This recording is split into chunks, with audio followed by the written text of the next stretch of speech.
here it comes down one more time to a kicker after all the battle that's been waged out here tonight. As it so often does. 43-yard attempt from the right hash mark.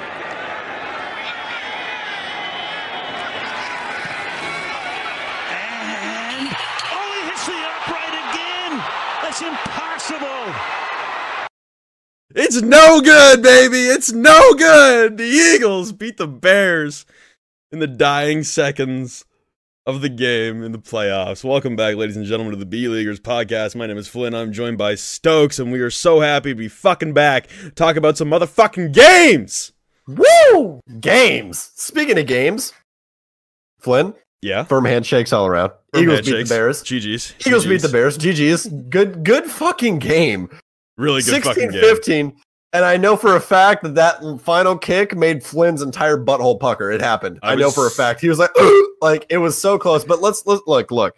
Cody Parkey, I know I tweeted it. I know I was like, and I was so enraged I spelled throw wrong. I put through, not throw. But I said that once he gets cut, I would throw a party, but I took through because I was just pissed. I just did it. Didn't care. But look, that man has the worst luck on the fucking planet. Yo. Like, I literally heard it on a podcast. Do you listen to the Pat McAfee podcast at all? No. Okay, I love it. He's fantastic. He used to be a kicker for the Indianapolis Colts. But great podcast. If you guys like podcasting, you guys like sports, Pat McAfee's podcast is great. Anyways, he was talking about it. He obviously was a kicker for the Indianapolis Colts. Really, really good kicker. And he literally said he is like, Cody Parkey is 4 inches away from being one of the greatest kickers the Bears has ever seen from the entire season. Like, everything is not like a 5-foot miss. It's like 4 fucking inches. Yep. If he can just shift it 4 fucking inches, he's one of the greatest kickers the league's ever seen. But he just has the worst fucking luck on the planet. But at the end of the day, dude, I'm still going to take this route. Fuck you, Cody Parkey. You should have got the ball up sooner, but I know you know that, so I apologize. Look, the same shit happened to the Cubs before they won the World Series, okay? We got up to the Mets, and we lost, all right? And then we came back, played the Indians, fuck you, Indians, and we won the World Series. We broke the curse. The Bears haven't won a Super Bowl since '86. We're fucking due, and this is the time. We're going to put Cody Parkey. We're going to build him a bionic arm. A bionical leg. I don't give a fuck. We're gonna make him kick balls the entire summer in 110-degree heat with no water. That's what's gonna happen. We're gonna put him in the hole. We're gonna teach that man. We're gonna teach him. But anyways, yeah. GG's. So all good. About I want to say 3.5 minutes ago now, Stokes and I were talking before we started recording. And I listed out all of the countries that have listened to the podcast through Spotify or Apple Podcasts. By the way, shouts out to all of you motherfuckers out there. 21 different countries, by the way. Only 2 of them know what the fuck American football is. So we just alienated over 90% of our audience with that segment. But it was a good battle between us, both of our favorites. So anyone who didn't understand what the fuck that was the call of the final seconds of the fourth quarter between my favorite football team, the Philadelphia Eagles, and Stokes' favorite football team, the Chicago Bears. American football, by the way. Yes. If America. If the ball had gone through the uprights, it would have been Stokes' team walking away with a victory. If the ball missed, which it did, my team walked away with the victory. The ball hit off the left upright, came straight down, hit off the crossbar, and bounced out. It was one of the funniest and best things to ever happen in this year so far. So I really wanted to rub it in. Now, jumping into to Siege, because that's what we're here for. I think that's kind of what the premise of the podcast is. But yeah. Do we have to? I mean, we could find some other shit to talk about for 2 hours, couldn't we? I honestly think they'd kill us because we're already late on this episode. So we are. So yeah, we were gonna record last night, and then we realized the games weren't gonna end until 1 a.m. And then we said, "Fuck that!" So we're gonna do it today. And then Stokes is busy all evening, so we're still recording at fucking midnight. So go us. We're the best schedulers of all time. We will come up with a better schedule. I know it was supposed to be Tuesdays and Thursdays. It might be that next week, looking at the Pro League schedule, but it's just not possible to do it on NA nights, just because of the time zones. That's going to be a bitch, considering Stokes has work in the morning, and we wouldn't even be done recording until 3 a.m. So that's a no-go. We'll have to mix and match days throughout the weeks to get through this bitch of a month, and then we'll return to a sense of normalcy after Invite. But don't expect any kind of, like, regularity with the upload days over the next month as far as the podcast is concerned, because just as much as the pros got to balance this schedule, we got to balance it as well. It's going to be fun, but that's our first topic out of the way. Second one is that Kanine retired, and this might be, I don't know, this might seem innocuous to a lot of people out there, and maybe some people don't even know who Kanine is because he's been out of the scene for almost a year now, at least the pro scene. He's been playing on Elephant Gang in Challenger League and at USN for 6-ish months, 5-ish months, something in that range. But Kanine was an OG Pro League member, played on Orbit, back with Kickstar back in the day, stuck it out with that team that is now known as Rogue for a very long time. It's sad to see him go, but, you know, I think this reels back onto another question that we had from a Q&A, I think a couple episodes ago, where it was like, do you think we'll see a lot of newer pros come up and usurp some of these year one, season one pros? And this is just another example of that already happening. It's not a question of will it happen, it's a question of who will outlast all the new people coming up. Yeah, I definitely agree with that. Honestly, if you guys don't know who Kanine is, I'll give you this, all right? And I honestly think that Lycan actually said it on Twitter, and I thought of the same thing when, he was like, hey, I helped shape the scene and everything. Any call out that you hear on a map in this game that is Kanine, and you guys think it's K-9 like a dog, it's not. It is relative to Kanine the player. That is who it's relative to, and that is why you call it Kanine, because Kanine has fucked someone's entire life from that point in time on the map. Hence, for like Office Balcony on Chalet, it's called Kanine, because if you played Chalet at the time when it was in competitive play against that team, Kanine would be on the balcony and you would die because he is one of the best angle holders in the entire game. So, I mean, sad to see him go, but I wish the best for him. I mean, fantastic to watch him play, and I'm honestly excited that I got to see his entire career. So, yeah, it was also, I mean, bittersweet as well to be able to, I guess for you also, to cast his last game. I didn't get that opportunity, as it was Elephant Gang against C9, the second game of the first day of USN. It's a nice little, I guess, closing part or passing the torch, or whichever way you want to kind of phrase it, considering, like Parker said, your relevancy began quite recently and his career is ending now. It's a nice little, I don't know. There's a little bit a little bit of symbolism in there. I don't know. I like it. You say it. I have my first land casting and then I end the man's career. Is that what you're saying? No. There's just, it's a bittersweet, poetic end, I guess, to be able to pass that off. Like I would take tremendous honor in being one of the people who casted K9's last game, having such reverence for what he's done for the scene and what he means to all of us who've been around for this long. It's actually shocking how long we've been in this scene since the game came out. Like 2015 seems like a fucking millennia ago now, and it's, I don't know. It's sad, but it's great to see as well. Year. That was a great fucking year. 2015 was horrendous for me. Well, it was horrendous for you because that was like the time where everything was fucked. It's fucking scuffed, bud. Yeah, it's fucking scuffed. But 2015 overall for like the collective of people was a great year. It's a pretty great year. You know what I mean? Like we got Rainbow Six Siege, a bunch of other cool shit happened. You know, like what music a list. Didn't suck. What a list. Music didn't what suck. Else? Music didn't suck. Not everyone was, sucked. you know, like super into being offended. It was great. It was a good time. Oh like my God. I loved it, dude. It was a good time. It was a good time. It was a real good time. But you know, now we're in 2019. We're 4 years past that. Jesus Christ, we're four fucking years past that. I just said that, and it just actually hit me that we're 4 years past 2015. I graduated in 2015. What the fuck? Oh my, I'm old, dude. I'm gonna die soon.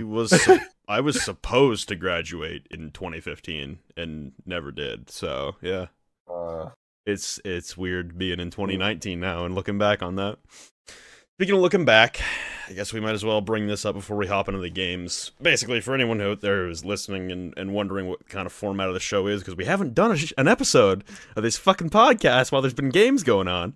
Essentially, we're going to get all this shit out of the way in the beginning, and then the rest of it's just going to be us talking about the games. So, buckle down, listen up to some game review, basically, for NA and Latin America. Pretty boring results, honestly, but the last thing to get out of the way first is Reciprocity taking over the C9 roster, and they dropped Lauren for Skies. And we've been alluding to that for a little while. We knew about the roster change. We did not know about the org change, though. I did not hear about that at all, but I heard about the roster change like a week and a half ago about that? 2 weeks ago? Something in that range. Yeah, 2 weeks ago. Yeah. Around that. So we've been waiting to talk about this. I know you're pretty upset about it, so here, you have the floor. You take this one, buddy. You start this one off. It's usually me starting it off with the doom and gloom, but nah, it's all you, buddy. Have at it. I get to start off with the doom and gloom? Exactly. We're switching roles today, baby. Let's go.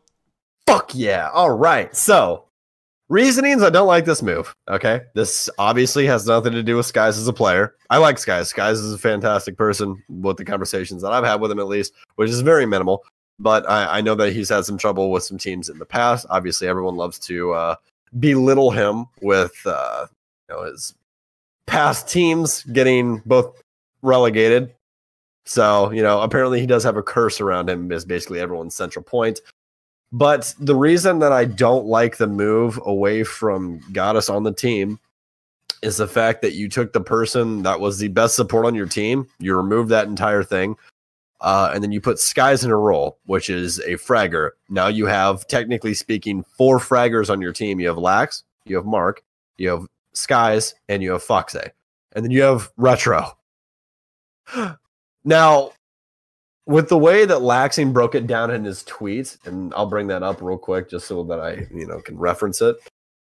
With the way that he broke it down in his tweet, things did kind of make sense with what they were trying to go for. But I will read the tweet off to you guys just so you guys understand kind of what their whole idea behind this move was. He tweets just about as much as me, so it's going to take just a touch of scrolling. We're almost there. Almost it's great podcasting. You just trying to. There we go. Okay, so there you go. He said the following roles are looking like on this is attack, Fox/Skies entry, Laxing as flex, Retro/Mark as support, with Mark planting and being IGL. Defense, Laxing, Fox, Skies aggressive, Roam/flex, and Retro Mark full support. But this can change at any time with the flexibility now. So basically, what that tweet right there says is it says that basically what they're saying is that Lauren isn't flexible. That's what they're saying.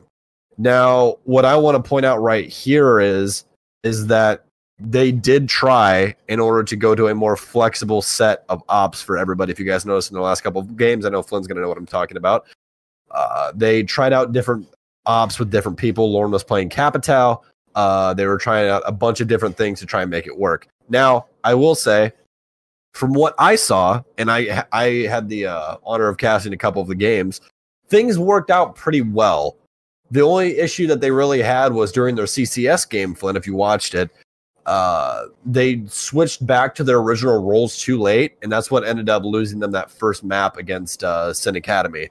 Was that it was Oregon, and they started off, Lauren was playing Capital and a bunch of other fraggers, and they actually had Fox on support, and Fox cannot play support, in case you were wondering. He can't do it. So they tried out that. Worked decently well. Lauren got some decent frags, had a couple of highlight plays.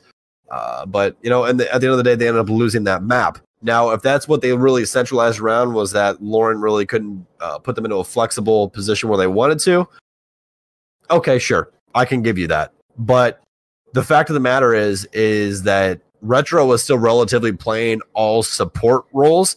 The real only thing that, and they banned it away in the game that they played against EXG, they didn't ban it away, EXG banned it away, was Retro does play Blackbeard, but they were playing Consulate. EXG took it away, Blackbeard being a fantastic op on that map.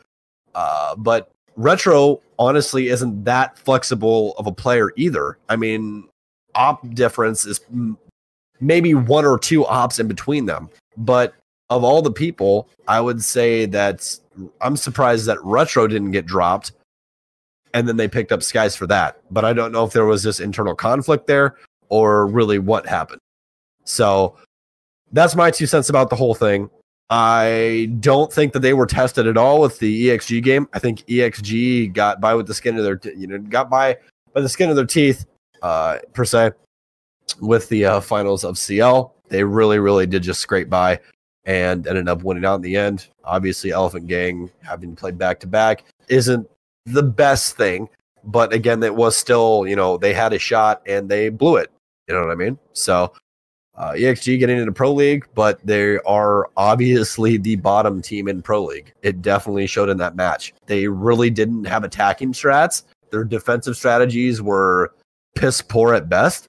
I mean, I don't use that lightly. They literally brought out one of the oldest strats in the book on Consulate for Garage.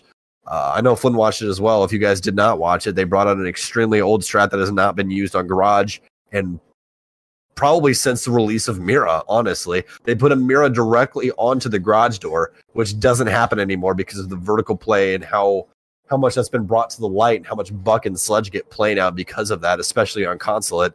And surprisingly, that's the only fucking round they won. That's it. That's the only round they won on defense was that. And it was very surprising. Honestly, it did not look good for Recipientorosity or whatever, however the fuck you say their name, because complications. But Reciprocity, that's how you say their name. I know it. I'm just being, facetious. But that's the only round they won, was off this old ridiculous strat that shouldn't even really work anymore. And it's all because Reciprocity did not prioritize map presence like they should have. And the rest of the game was literally just, frag heavy as hell for Reciprocity, which is exactly what you'd expect from that lineup. So, honestly, their roster is still up in the air.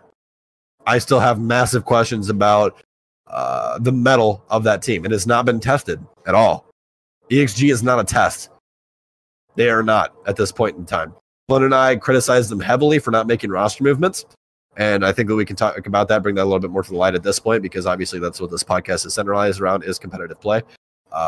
There is a lot of people in free agency right now that are worth a pickup. And you haven't moved anybody. Shalongi still on the team. Shalongi didn't show up. There's a reason Shalongi got dropped from C9 is because he's either hot or he's cold. There's no in between. There's no in between at all. He's either going to completely change the game for you, or it's like he didn't log into the server. And last night, you got didn't get logged into the server. And nothing really happened for them at all. There was even a point in time where the Lax Skies duo showed up in a 2v5 and just absolutely slammed EXG into the ground. So I have high hopes that they will, work on some things, bring out some more strats, just work on something, because right now it just looks very bleak for them. It is play day number 1. I realize that. We just came off of holiday. We don't know how much they've been scrimming. I haven't talked to any of the players from that team. But as the season goes on, Flynn and I will be in more contact with players and all that stuff, checking in on them, everything, especially with this, to where we do have this outlet to let you guys know, give you a little bit more insight on your favorite teams. But remember, like, Flynn and I both love Rainbow Six. I'm not trying to push these players into the dirt and say, oh, you guys fucking suck, I hate you. That's not what I'm trying to do at all. I want you to get better. That's what I want. Because you're in my region, you're in North America, and I want North America to thrive. Just do better. That's all I want. Just do better. Forehead, forehouse. Mocha ass. Yeah, without getting into the game just yet, I know you touched on it quite a lot there, the game against EXG for Reciprocity, the new roster. Just trying to throw my 2 cents in there about the whole Goddess drop. To me, that's a huge mistake. For a lot of the reasons that you touched on as far as roles. Don't get me wrong. There have been a lot of points throughout the last season of Pro League where it looked like C9 just did not have communication down at the very fucking least. There were a lot of glaring moments that really kind of exposed some pretty big holes and flaws in the C9 cohesion, their symmetry, their teamwork, their communication. There were a lot of easy to point at moments where you say, hey, this doesn't look good. their DreamHack Montreal run, well, granted, it was spectacular in its inconceivability, basically. I was there, I casted it, so I'm pretty firsthand on watching this shit go down. To me, that was just a run of some good times and everybody clicking, and that's kind of the most competent version of that roster that I've ever seen was DreamHack Montreal, and even then there were mistakes made that were not capitalized upon by their opponents.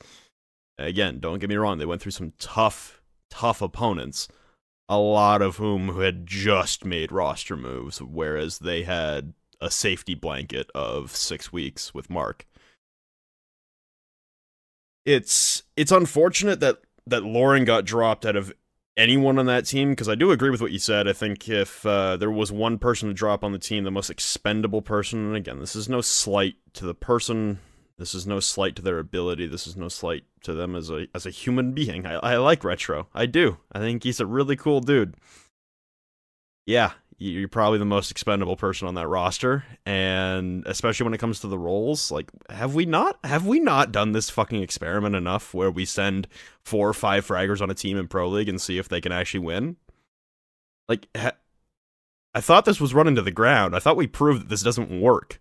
And I know a couple episodes I just said, I want to get away from the mentality of this isn't how the game is played, and I'm open to new playstyles, but hasn't this specific motherfucking experiment in North America gone wrong too many times?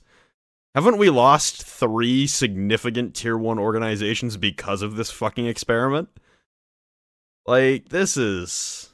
I don't know, this is borderline pathological, really. Just trying to run the same idea with just 5 different players each time, and one of them seems to be a fucking common denominator, and I like Skies. He's been a big fan of mine since since DreamHack. I've been a fan of his for a while. I think he's a very individually talented person. I think he's also, like you said, run into some bad luck with teams that he's been on in the past, but like, holy shit, guys, do we not have this down 3 years in? Do we not have, hey, we need support players on a team? I'm a little in shock that this has happened, and that of all people on that team to be dropped, it was Goddess. Like, I fear for the experiment. Yeah. I fear for how this is going to go. We've now lost Cloud9 as an organization in Rainbow Six Siege, which puts the body count upwards of 6 pretty decent orgs throughout the year in 2018, which is not good, which I'm pretty fucking concerned about. That doesn't look good to me. That C9 was... Because they were invested, man. They were actually doing, like, a lot of work with the Siege team. Got them a team house. I mean, shit, like, promotional videos every single week, man. Like, they were pumping out content for their team. And they're gone. Now, there's been a lot of rumors going around about whether or not C9 was actively selling, if it was, the perfect buying opportunity for Reciprocity to come in, because apparently they've done this before. This is all shit that I've just read off Twitter and Reddit, so take it for a grain of salt. I have not verified this by any stretch of the imagination, so if I'm wrong, please light up my DMs. Apparently, Reciprocity has done this a couple times now with other rosters in other esports. They've come in and they've bought out the contracts of other larger known organizations in other games, and this was just another step for them to try and make an insertion point into another big up and coming, I don't even want to say up and coming anymore, but it's still kind of the truth that we are in that stage still. But I mean, for the org itself, I mean, good for Reciprocity. You got a roster that's probably finishing, I don't know, 4 to 6. I don't know. I think we can all very firmly slate EXG into the 8 spot, and that's a very unfair thing to say after 1 week, but like, holy shit, did they get exposed last night, and I imagine they're going to continue to be exposed. I don't know, I think they can frag their way out of a hole, but I don't know how far that's going to get you. I really don't know how far just relying off individual skill is going to get this team. I mean, we've seen it before. Elevate went on some pretty good runs. Year 2 Season 1 and Year 2 Season 2, and I said back then that it was the same thing that I'm seeing now from a lot of these fragging teams, that no one's really put the pieces together on them through film that, hey, they do not work together. They work on their own, and if you put them in a 1v2 situation, maybe they'll get one of you, but they won't get both of you. And it just comes down to isolation and cordoning off and working with some cohesion against them, and it usually picks apart these fragging teams quite well. If you don't have teammates who play together and work together as one team, then it usually falls off a cliff quite quickly now. Back in the day, you used to be able to frag your way out of a wet paper bag and make yourself, I don't know, top 3, top 4 team in a region, but it's not the case anymore, and Reciprocity doesn't look like they're learning from past mistakes. And it has nothing to do with Skies as a person. Honestly, you could have put any other 5 fraggers on a team and I'd be saying the same fucking thing. Like, man, I thought we learned from this motherfucking experiment a couple times now, and I guess we're gonna lose. Well, I don't even know we're gonna lose the org. Like I said, they might finish 4-6 and keep their spot for Season 10. They'll also be at Invite. Don't know how well they're gonna do at Invite. Depends on how the groups break down. Depends on who makes it in through like these remaining online qualifier spots, but man, just based off of that one game last night, and that is a very limited sample size. Wow, I'm not impressed. I'm really not. Like you said, EXG was not a test. It was not a good game for EXG. It was not a good game for Reciprocity. There were a lot of mistakes made on the side of Reciprocity, and like I said, they're new. It's been one game. I don't want to come out the gates firing with the hot takes. Like I said, I think they might be able to frag their way out of a hole here and there and save their asses when the teamwork breaking down doesn't completely fuck them into an insufferable grave, but for right now, it's it's looking bad for them, honestly. This move, it just reeks of history repeating itself, and I don't want that to be the case. I don't want it to be the case. It just, man, does it look like we're going to be having another fucking can 5 fraggers on a Pro League team contend in Pro League debate, and it's going to be a long one, because I thought we had it settled. I thought we were done. I thought we had the answer, and apparently we're going to run it through one more trial run before we finally fucking have an answer. And hopefully, well, you know, maybe 3rd time's the charm. Maybe 3rd time's the charm, you know? Try the 4th time, dude. 6th. True. I mean, if we go all the way back. I mean, yeah. I can list off 3 or 4 teams off the top of my head who are pure fragging teams that fell apart. A lot of them have Skies on the roster, which is really fucking terrifying. You'd think he'd learn. I mean, really. You'd think he'd learn, right? I mean, again, like I said, I don't have anything against the player. And like I said, if you put 5 other fraggers on a roster, I mean, the other one that I'm thinking of has Fox on it, which was Excellence.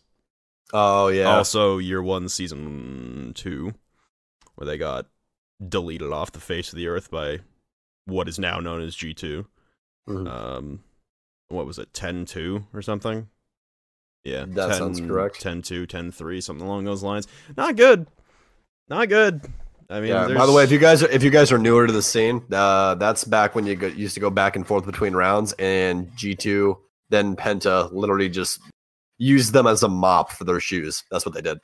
Yeah, I mean, they did that to a lot of teams, but I mean, Elevate put up a better fight. Fucking, like, there's been other lands that Penta/G2, whichever iteration of the roster/org you want to put them through their paces as far as the history books go, like, yeah, they've dick-slapped a lot of teams. They dick-slapped EG in Paris. They've done it to a lot of teams, but trust me when I say there was nothing so exposing as that game at Gamescom between then Penta and then Elevate. Excellence. That was just, that wasn't even fair. It did, like, and to be granted, like, to try and explain things from the past for, like you said, people who don't know, that team played on about 100 ping, on the old ping, in Pro League matches, and they definitely used it to their advantage, and on LAN, they did not have that advantage, and they still tried to play the same way, and they got fucking dick slapped for it.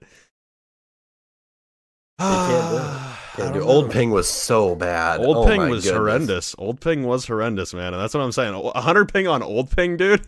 Yeah, that's a fun time. That's a fun time. You're never seeing the Ash coming around the corner, but you're dead anyway. Yeah, you're getting shot by people's toes. Yeah, you'd be lucky if you saw an opponent throughout the entire fucking match, dude. Like, if you ever saw an opponent's face before you died, you were one of the lucky ones. Those were some dark days. Well, nowadays you just get some fucked up face animation, so true. Nothing's really better, is it? Nope, not really. You more or less shoot him in the head, and then it's just Ash with like with her fucked up lips, like peeled back, and you can see her teeth. Great. It's a great time. Great time. But yeah, that match was just, I'm sorry, it was 7-2 was the final for that, by the way. Accelerate won 1 offense and 1 defense, if I remember correctly. I think that's right. I don't know. I was pretty tired. Yeah, Accelerate won 1 offense and 1 defense. Thank you, CGG. No free ads, but thank you, CGG. Appreciate you guys so fucking much. You guys really need to change Skies' picture, though, because it's just, this is not flattering. It's not. It's just not. I have to see this now. It's him from his. I think that's his orbit picture. It's just not good, dude. You mean Elevate? No, I'm pretty sure it's him with an orbit jersey on. I mean, it's not Orbit, Jesus. Oh, obey. Okay. I'm thinking Orbit because I just had a conversation with somebody on DM about what Team Kicks used to play for. Oh, okay, yeah. That's my bad. But yeah, there you go. Let me see this Team Reciprocity. Yeah. It's Everyone else is zoomed out. This is from DreamHack Montreal. The pictures for all the other people on C9. Literally just his face and his neck. Yeah. Like, it's very, very cropped in. That's interesting. All right. So jumping back into some more games from last night. Oh, my favorite up next. You know what I'm going to say? Let me take this one. Here we go. All right, guys. So, you know what? Meme review. Subscribe to PewDiePie. Guys, next matchup. Space Station Gaming versus Evil Geniuses. And Flynn and I are sitting in a Discord last night. And I come back after taking a wonderful shower. It was great, guys. You know, hot water. You got to stand there for a minute before the next match. I was like, oh, you know what? It's fantastic. Then to get out. All right. Get out, a towel down, and walk in here. I got no shirt on, just so you describe it really good to you. I'm trying to put all the description in there. Put my headset on, unmute my mic. And Flynn's already talking about the match. He's like, Space Station Gaming, Evil Geniuses. I've been talking about Space Station this entire season. And as you guys know, Flynn is a massive Evil Geniuses fanboy because he loves Nadian. He loves Troy. And I go, hey, Flynn, which hill are you going to die on, buddy? Because they're sitting right across from each other. And he goes, you know what? I'm going to stick by what I said in the last episode of our podcast. I'm going to say Evil Geniuses has a slow start. And I said, oh, really? And he goes, yes, I'm going to take Space Station. Why the fuck did they go to Villa, man? Why? I'm going to take Space Station over Evil Geniuses. That is what Flynn said. I'll have it written down in the book. Took Space Station over Evil Geniuses. And I said, you know what, Flynn? I believe in Gotcha. Well, we had a conversation with Gotcha that Flynn won't remember because Flynn was extremely drunk. Gotcha said they're ready for this season. And that Gio is the key. He's the young god that everyone, loves to call him. Daddy Senpai, Geolicious. All right. I believed in that. I was like, you know what? I'm going to take Evil Geniuses. So I did. I took Flynn's boys right out from under him. And guess who was right? I was. Because fuck Flynn. And let's go. It was 7-3. Evil Geniuses showed up. Young showed up. I haven't seen that version of Young in a very long time. And it made me very excited to see that happen once again, just to see the young god himself come out to play and really show, why he's on this roster. And it was fantastic. He had some extremely highlight plays. He had the highest KOST of his entire team. And it was just a great matchup overall. Really showed how you're supposed to play Villa. Ended up winning a pretty even spread across the board. 4 attack, 3 defensive rounds. It was just very, very hot overall. And yeah, Young actually had a rating of a 1.48, which is insane. So very good match from him. Yeah, it was I don't know. I don't want to say disappointed, but I was just confused watching through the game as far as SSG is concerned. I mean, there were quite a few moments where it really did look like SSG should have had some of those rounds. Chala and Rampy both did not have a good game as far as gunfights go, which is abnormal for the both of them. That was probably the biggest shock of all, was them just not hitting shots, whiffing on some pretty easy point blank kills, especially on defense. I mean, I think Rampy fucked up with Ella point blank on someone, and I just kind of looked down at the floor. I was like, yikes. Okay, that's one to forget. Move on.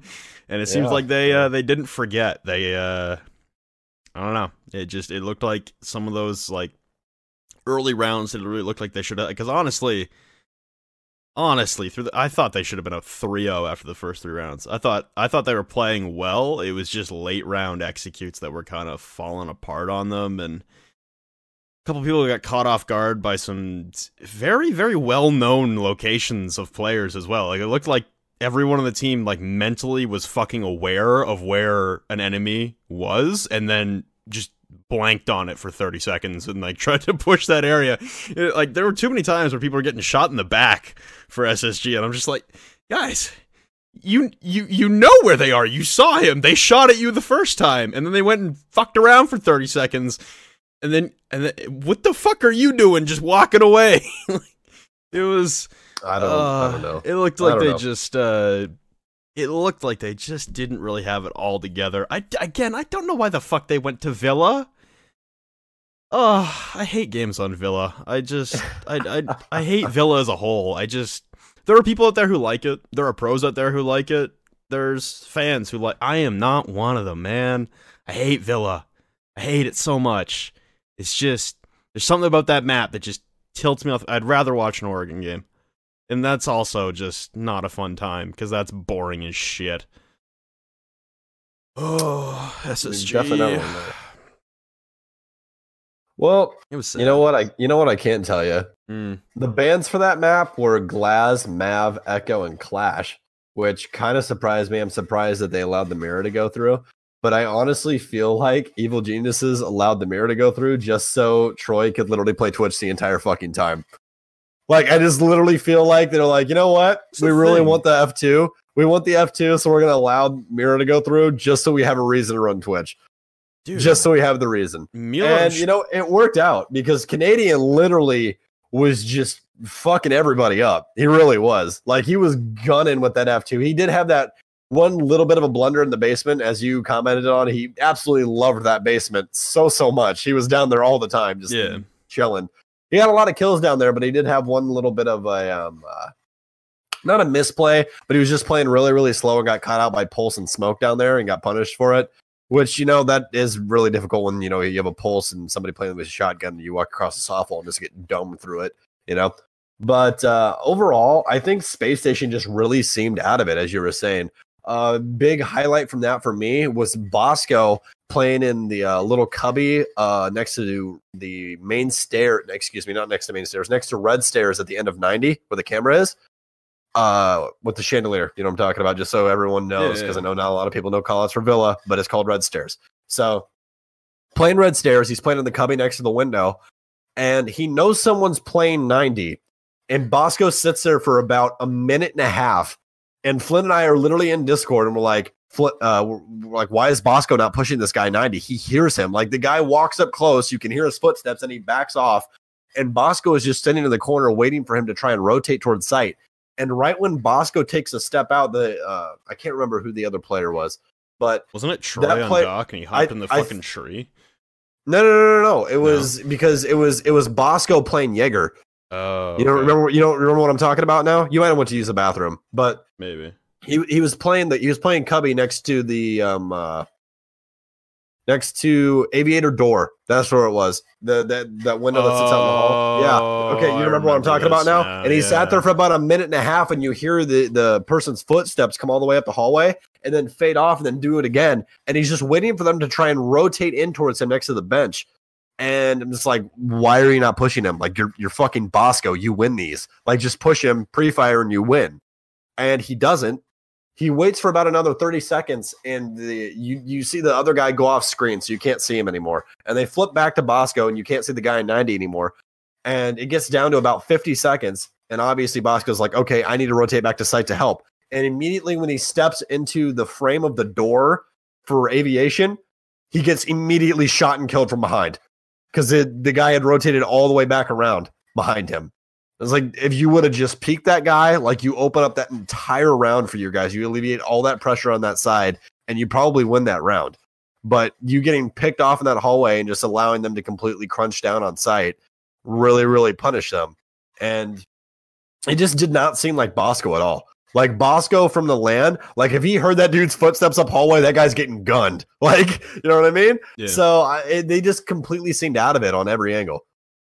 Yeah, Milos brought it up in a question. I can't remember if it was in an interview or just in passing, but he was talking about the amount that Twitch got played, and it was a marked rise in her play rate throughout the entire night. All maps, all teams. It didn't really matter. Everyone was kind of rocking Twitch, and I brought that up as a postulate before the season started on an earlier episode where I was saying, maybe Twitch gets an increase in play rate when Cade comes out, but he's not even out yet, and we're still rocking the Twitch. And you said that they let the Mira through the ban phase. They never played Mira. What the fuck are you doing? Mira's available. Villa is like the most Mira fucking map in the world, dude. God, what are you doing, boys? It was on both sides, too. Both of them. Neither of them were fucking using What are Mira. you fucking doing? I was so baffled watching it. I'm like, it's only been a month since USN. Not even. Been 3 weeks-ish. Nope. 3 weeks-ish. Yeah, 3 weeks-ish since USN. And I don't know, just both the teams played quite different from when they were at LAN. And I didn't get it. Like you said, SSG seemed out of it. Yeah, Bosco wasn't taking, I don't know, he just wasn't jumping into the action. He wasn't being that usual cutthroat that he is. Yeah. He was playing a little more reserved. The whole team was playing pretty reserved, actually. It was weird. I'd say the only one that seemed up to their usual, gameplay was Redeemer. Yeah, like he did some dumb shit. His peaks in sight. Knocked out. Yeah. But I mean, on their defense for aviation, like that seemed like Redeemer right there, playing on the I almost said Maverick. I always Maestro. do that when I'm talking about Maestro. Yeah, I always do that. But yeah, when he was playing Maestro, he seemed up to his regular shenanigans, and it worked out for them there.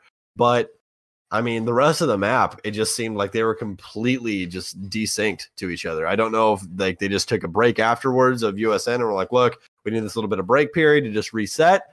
Doesn't seem like they really reset. If anything, they reset their skill for Villa, apparently. So, I mean, I don't really know. But I mean, I'm just really surprised that they let Villa through and then they played that poorly on that map. Because Villa is pretty intricate. It's not like Oregon where it's pretty straightforward. Like, okay, this is how you take this. It's already, set up like that, so on and so forth.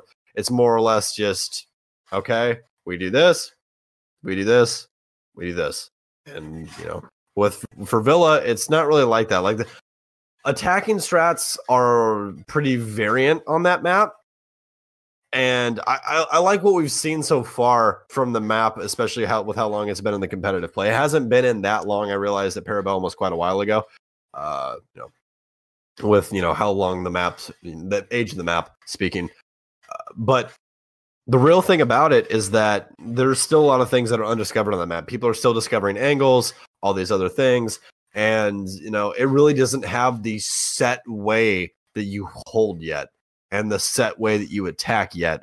Now there is, predetermined, okay, this is the quote unquote ranked way to do it where the usual reinforcements go, but it hasn't been completely comped out yet where it's like, okay, we have reinforcements like across the map. We're going to hold master and do this, this, and this. And it just really hasn't come to that full potential yet. And I think that Villa can be a very, very good competitive map. I just think that the basement's a little bit too much. Yeah, I think I commented on it during the game as well, where, I don't know, I didn't really get like the entire thought out, so I'm glad I'm remembering it and bringing it up now. But it looked like SSG were trying to play. I actually don't really know how to describe this. They weren't maintaining map control anywhere but the site, and then sometimes the basement, and that was kind of like that was their map control. They completely avoided the entirety of the first floor for basically every single round on their defenses, versus EG, who really tried to like stretch out and expand the map to the best of their ability, try and control a majority of the map, you know, investing reinforcements far side from objective, trying to at least stall out with just like it was a very simple like onion peel back roam where like EG, I think they had 4 reinforcements. They were defending statuary and trophy. They had 4 reinforcements in aviator and games, the typical like site reinforcements, and they had a mute and I don't fucking remember who else holding on the far side. It was Young and someone. I think they were there for a total of 30 seconds maybe, but the reinforcements and them just being a presence for 30 seconds was enough to delay SSG for more than half the round. They were still droning it out and trying to clear it out, and they didn't know about the fucking rotate at 90, and then there's a dude just hiding in a cubby waiting for them behind them the whole time, and they never drone out. Like, I don't know, there was just a lot of missteps throughout that entire game between EG and SSG, and it really felt like it was SSG that lost that game, and more so than EG winning it. It looked like SSG were making a lot of mistakes, and EG capitalized, versus a back and forth game that stayed close. Because, like I said, after those first 3 rounds, it really felt like SSG should have been up 3-0, and then, dude, it just fucking snowballed. Like they're like after the 3rd round, I'd say I don't think I ever thought SSG was in the game. They were just, I don't know. They looked like they were mentally checked out hella early, and that's not good. And I know they weren't. I know they were trying all the way to the very bitter fucking end, but like, man, do they just not look like themselves in that game. And that's, for my hill that I keep wanting to fucking die on, I'm starting to get a little scared here. Yeah, I just don't know, man. Like, for instance, all of the ratings for SSG, not a single person at all is positive. The highest is Bosco with a 0.95. Yeah. That's it. I mean, just not a good showing by them. I mean, a 7-2, obviously 7-3, I think, actually. Yeah. Like, yeah. But here's the other thing. And this is something that Milosh and Emzo brought up, which was, you know, very smart point to point out. Last season, Noble looked fantastic the first 3 play days. They did. They looked great. And then they fucking just completely fell off a cliff, went all the way to the bottom of the leaderboard, almost got relegated. Like, it was very, very close, but they stayed in. Now they're orgless, and, you know, they're trying to find somebody. But the fact of the matter is, it's not where you start, it's where you finish. So SSG still has plenty of time. This entire month is huge. That might have just been a wake-up call for them, especially thinking Nade. I mean, every time that he loses, I swear his afro grows like 2 inches. So, I mean, this can definitely be a wake-up call for him. I mean, they want to be the best team. Like, I've played plenty of games with Rampy now, playing ranked and all that shit and hanging out with him. Like, they want to be the best team in North America. And going up against Evil Geniuses, where this entire offseason for them, as you know, was kind of a question mark. I mean, we really haven't seen anything from them. We didn't get to see Gio at USN. They were playing with Gotcha. Gotcha looked great with them. And honestly, that's why I picked them last night. I was like, look, if Gotcha says they're good, they're good. Like, I believe Gotcha. Because when Gotcha said they were good in CL, they were fucking good. He's not one to sugarcoat things, and that's what I respect Gotcha about the most. He will tell you straight up if they fucking suck. He will. He'll do it. He doesn't care. Like, that's motivation to him. He's like, look, if you want me to say that if you want me to not say that you suck, then stop sucking. Like, that's basically the mantra behind it. Like, he's a straight up guy, and I love it. So when we were sitting out at the top of the Rio, having a few beers and hanging out and talking to him, and he was like, "We are ready for this season. I believe that we're going to still be able to take that crown and wear it with Gio." I was like, "Okay, you know what I mean? I'm on the train. Choo choo, motherfucker. Let's go. Like, let's get it." And, you know, they started off the season right. They started off with a win. Now, granted, you know, like what you said, it wasn't the cleanest win. You know, there were still some things there that they definitely need to work on. But Young came out swinging. and that I feel like that did play a little bit just into how SSG was pushing things, because obviously Young is a sight player, and they were more or less just giving him 1v1s on long angles while he's holding an angle. And usually you don't win that, especially if you wide swing and don't really know where Young is. You immediately get punished for that. So, that did feed into a little bit of why Young did so well, but that's no, attack on him. Young did his job. He defended sight. So overall, just kind of a weak-ish game by both sides. But again, it is the first week. Don't judge them too harshly off of it. Yeah, just some closing notes on this game before we hop into the next one. That's kind of my whole mindset behind this whole game, was if EG could look that wishy-washy, because they did not look tight by any stretch of the imagination, but if they can look that 50-50 and still come away with a dominating win against a team that a lot of us out here, it's not just me dying on this hill, like there's a lot of people out there. You heard Ranger last episode, like there's a lot of eyes on SSG right now, and they are definitely going to be a top contender by the midway point of the season. I imagine they're going to put up a hell of a fight in the online qualifiers for Invite. Maybe we'll see them there, and by the end of this season 9, I expect them to be in that conversation for a land spot just like they were last season, and possibly taking away one of the land spots from the other two teams.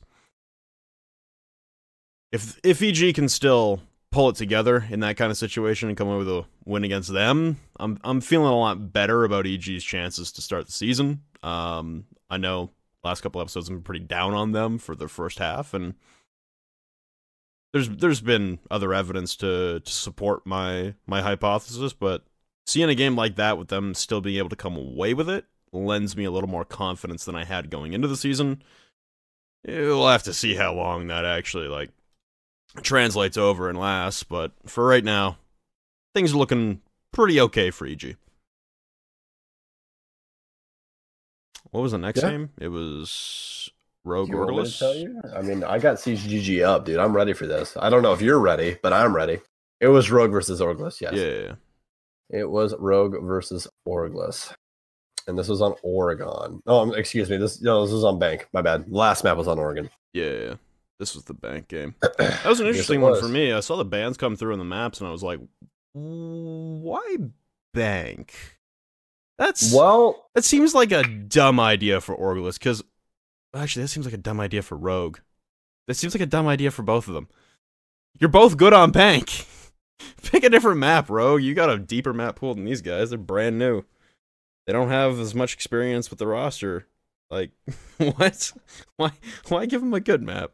Take them to a shitty map they don't know. I don't think Orgulus has any practice on Clubhouse, at least that I've seen. Obviously, they might have scrimmed it in the past and been working on it behind the scenes, but I don't think I've seen them play Clubhouse in fucking forever. I was just confused by the pick of Bank. I mean, I can tell you one thing, though. Villa got banned out first thing, so. Bless the fucking Lord. Fuck that map with a rake. Literally, every single game that's played on Villa this season, I'm gonna be yelling about. If you like Villa, I'm sorry. I really am. I'm fucking sorry. You like Villa? Fuck you. I'm fucking sorry, but I'm fucking sorry. Fuck off. Fucking sorry, Ricky. Jeez. I'm sorry, but fuck that map, alright? I hate it. I hate watching games on it. I hate casting games on it. I hate playing on it. I hate casting games on it, I'm not gonna lie, because you never cast games on it. Yeah. So when you get there, you're like, what the fuck do I even call this? Like, that's where you look at the compass, and you're like, what do they even call this? What does Ubisoft call this? Oh, they call it piano? Alright, we're calling it piano. What do they call this? Paint room? Got it, paint room. Like, yeah, that is one of the maps where I still look down at the compass and go, what the fuck is this called? I still call, so bottom, you called it red stairs. I don't call them by colors because they're all red. They're not all red. Yeah, they are. No, they're not. Aren't they? They all have red carpet. No, Astronomy Stairs does not have red carpet. It's brick. Oh, okay, whatever. What's red brick? Fuck off. Flynn is a bot. I still use the cardinal directions for stairs on that map. But anyway, bottom, what you called red, what I called east. fucking, you know that like crazy like haunted room? Some people call it tarps. It's Are you right talking next about to the one that dining like, room. yeah, the one that leads into kitchen? Yeah. I Okay, still yeah, call yeah. that stupid room from the very first day that I played on it on the fucking TTS, where it was a dark, secluded room with that weird thing with like a wood panel that drops onto the lower portion of the stairs. Yeah. I almost called that stupid room on the USN finals between Rogue and EG. Someone was in there, and I was like, he's in tarps or whatever fucking thing the compass says it's called. I fucking hate Villa, dude. I fucking hate it. You know, yeah. Do you know what when I was playing on a team, do you know what we called the rotate for that staircase? What?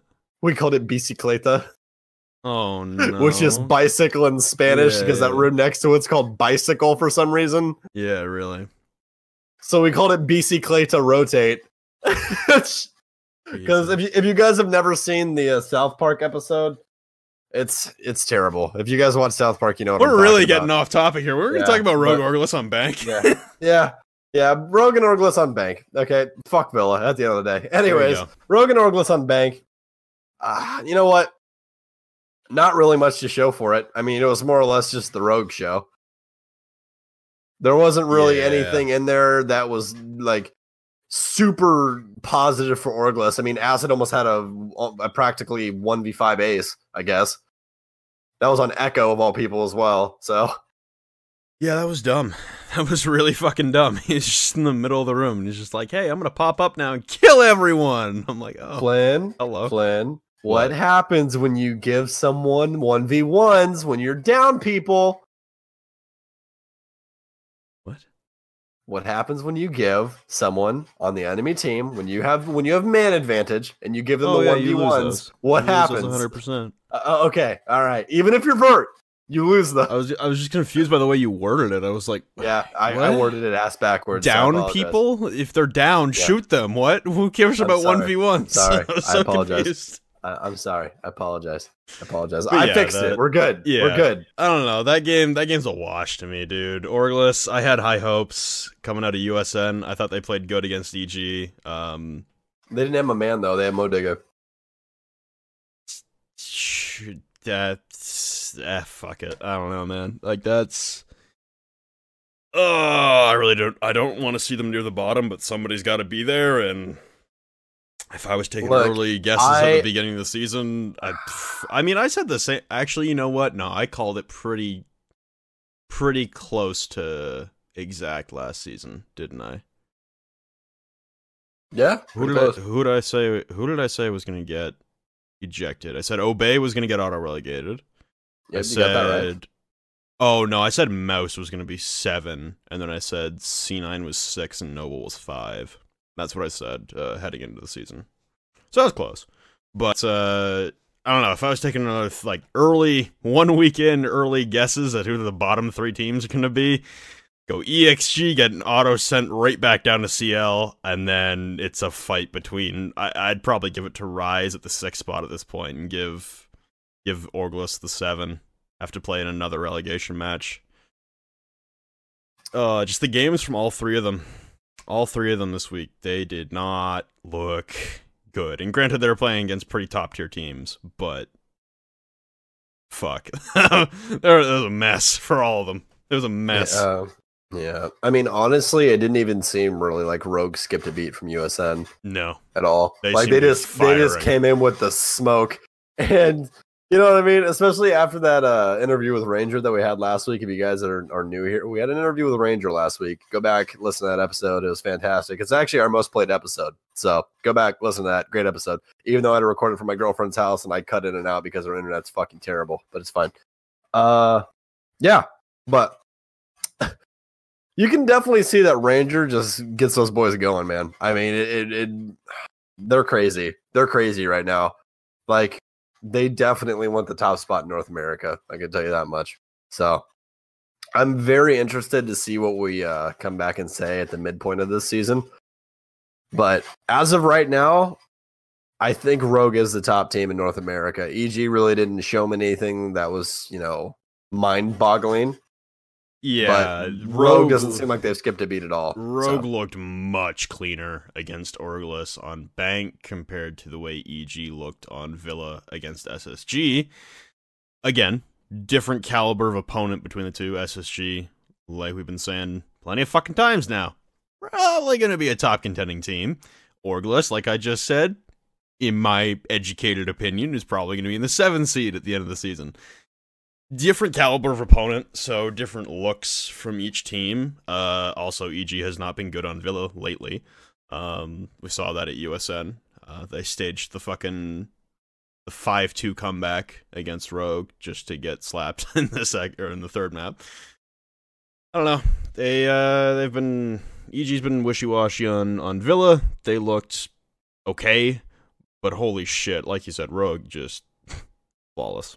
Fucking flawless last night. That's, like you said, that one round where Acid just stood up and lasered everyone as Echo. Okay.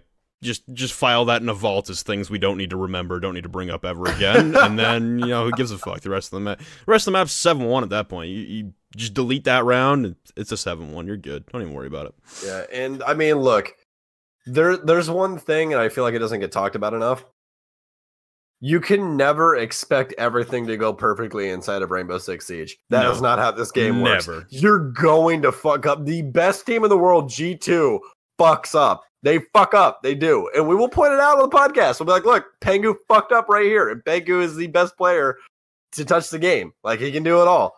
And we will be like, look, Pengu fucked up on this. It is impossible to not fuck up. Rainbow Six is the game of who fucked up the least. That is literally it. That's what it is. So, you know what I mean? But honestly, Rogue, fantastic play by them. As Flynn was saying, they really just need... They had the mind of the quarterback, which if you guys obviously don't watch football or watch American football, basically what that means is you just let things wash off your back. You don't really bring things into the next round. Like something terrible can happen. You guys can get 1v5, whatever, and you just let that completely wash off. And you move past that, which is great. I mean, it really does help out the team mentality. You don't really want to linger on that point. You want to focus more on the game and focus on, winning, not just, okay, we had one bad round and that went terribly, But overall, Rogue versus Orglis on Bank, 7-2. Top rating for the entire thing was Eclipse and Shuttle in a tie, actually, with 1.37. Slash, as you guys know, just fresh off of a almost said roster move. My goodness. Sorry about this, guys. We haven't done this in a week, so I'm a little touch rusty. But Slasha coming fresh off of a role rotation. Now he is in more of a supportive role with Vert coming in, but everything seemed pretty clean cut. Slash in that IGL position now. Everything seemed pretty clean from him. They had very, very clean defensive rounds. They actually ended up winning 3 defensive rounds. They didn't give up a single defensive round at all on Bank. Orglis only picking up rounds on defense, and they only picked up 2 of them. So, obviously, with the 7-2 scoreline. So, overall, Rogue, very clean setup from them. And just Orglis not looking good at all, really. I mean, Brian, Yeti, and Crazy all having very, very bad games. 0.75 from Brian, a 0.65 from Yeti, and a 0.46 from Crazy. The ratings, which is not hot. Not hot. Especially coming out of Crazy. Crazy's most played ops were IQ and Valkyrie. I mean, if you play those ops, that's supposed to equal kills. And it just did not. He went 3-9 on the night. So, not very good by him. Welcome back, Flynn. Yeah, I'm back. Had to rock a piss. Orglis, yeah. I think that's about all I want to say about Orglis, to be dead ass. It's Well, Acid and my man had a really good game, actually. My man came out, basically a 1 flat, 1.03. He had a pretty, actually, overall, he had a pretty average game. You know that's what I mean? the thing, right? He went 6-8. I mean, nothing, to call home to. You know what I mean? He's in more of that flex position. He played Sledge and Mute mostly, which as we all know, my man, that's basically his role on this team. And then we had Acid with Mav and Pulse, and he went 9-8. So he was the only one positive on the entire team, which obviously does not lead to the best outcome. I mean, the story of that team literally the entirety of the season last season was, are Yeti and Crazy on? If they are, they're probably going to do pretty well. Whether they win or lose, they're probably going to do pretty well. If they are not on, good fucking luck treading water. Like, you're going to drown so fucking quickly. And Yeti and Crazy were not on last night. Don't know what it was. Different roles. Maybe they're suddenly not comfortable on bank, although I remember them being pretty decent on bank throughout all of Season 8. Oh, man. At USN, they played against EG on bank, and they held their fucking ground. I actually think they won bank against EG at USN. I can't actually remember who won which map, but I know they took them 3 maps, and I know Orglis looked a hell of a lot better at USN than they did here in this game. Honestly, do you want to hear my idea behind that? Why that was? Sure. My idea behind that is because they had my man. And the reasoning I'm saying that, it's not because, my man's a better player. Excuse me. They had Modiga. They did not have a man. The reasoning I'm saying that Modiga changed everything up is because when you have a sub come in and play on your team, you play loose because you have to. You can't. Modiga didn't come in and just learn absolutely everything instantaneously in that week. That did not happen. They came in, they focused more on just playing together as a team and focused on just gathering information and playing off of that. That was their main focus because they had that subbing. Now that they have a man back, they're like, hey, we need to focus on these strats. We need to make these strats work. Strats. And that's not working. That's not what Orglis is based around. It's not. And look at that player lineup. That player lineup does not strat. Strats are not a bad thing. Obviously, you have to have strats in order to be in Pro League. You have to have those setups, everything else. I'm not saying that. I'm saying have your basis strats, but do not be afraid to just throw the script out the window and go, look, we need to win this. And that is what you want to do. Yeti does not like losing. Xander is not a good lose taker. He's not. So, a good loss taker, excuse me. God, I'm having to say that a lot tonight. I'm just fucking stumbling over my words. Anyways. Sort yourself out. But yeah, I need to sort myself out. I just need to drink more water, dude. Hold on. Let me grab a fat sip of water real quick. All right. Yeah, I mean, I think. All right, I got it. Nope, shut up. I'm back. We're good. Fuck off. I have a point. Okay, well, let me finish my point. Then we're good. All right, let me finish my point. All right. You just broke somebody's car stereo right there. Guaranteed. So somebody's subwoofer just got ripped in half. But honestly, I think they just need to focus on playing more loosely. And they will be a more productive team and win a lot more games this season. Right now, playing way too tight-knit and just focus more on their strats and focus more on playing on a team. So they need to drop the strat idea and more or less focus on playing together as a team. Focus information. Don't focus so much on trying to make the strat work. Just be prepared to drop it and throw it to the wall. There you go. End rant. All right. Yeah, I think there's 2 things going on that tie into a couple things you said. The first thing was having Mo at USN. I think that leads back to the conversation we had with Ranger about the honeymoon period when you pick up new players or have a sub in. Like you said, you play differently and things are just a lot more stress-free. You got a sub in. Who gives a fuck? You're playing to the best of your abilities and that's all you can really do. And the other part of it is it looks like for a while now, it looks like that entire team has played to not lose instead of playing to win. You know what I mean? Like, they're just... Yeah. It looks like they're caught up in their own heads about, like, everything needs to be meticulous. Like you said, everything needs to be thought out to the final hair. It needs to be thought out to the last fucking degree. And as much as Siege is a complicated game, it doesn't need to be that complicated. And they also seem, like you said, quite regimented into one specific strategy and trying to run it multiple times over, just with a different execution. And from the best teams in the world that we've seen, I mean, look at G2, look at EG, look at Rogue. I mean, you could kind of shoehorn that comparison into FaZe as well, but not really. But the best teams in the world adapt on the fly, and they make changes on the fly, and they adapt to their opponent, and they play the opponent. They literally do. They play against their opponent. They don't play against themselves. They don't play to not lose. They play to beat the other 5 people who are in the server against them. And it usually works out pretty fucking well for them, because they're not caught up in their own shit. They're caught up in what the other team is doing. And I don't know, it seems like it's a very inward focus right now for the entirety of Orglis, where they're all focused on not making a mistake, it seemed like a lot of their teeth have been defanged right now. They don't seem to have that same kind of aggressive bite they had coming out of CL into Season 8.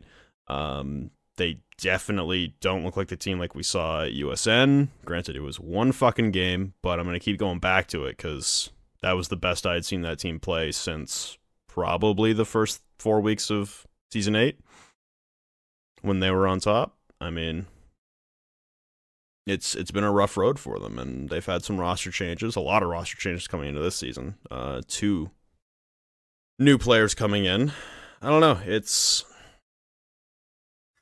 one of those things where you got to look in upon yourself and realize that what you're doing is not working and things need to change. And it's only been one game.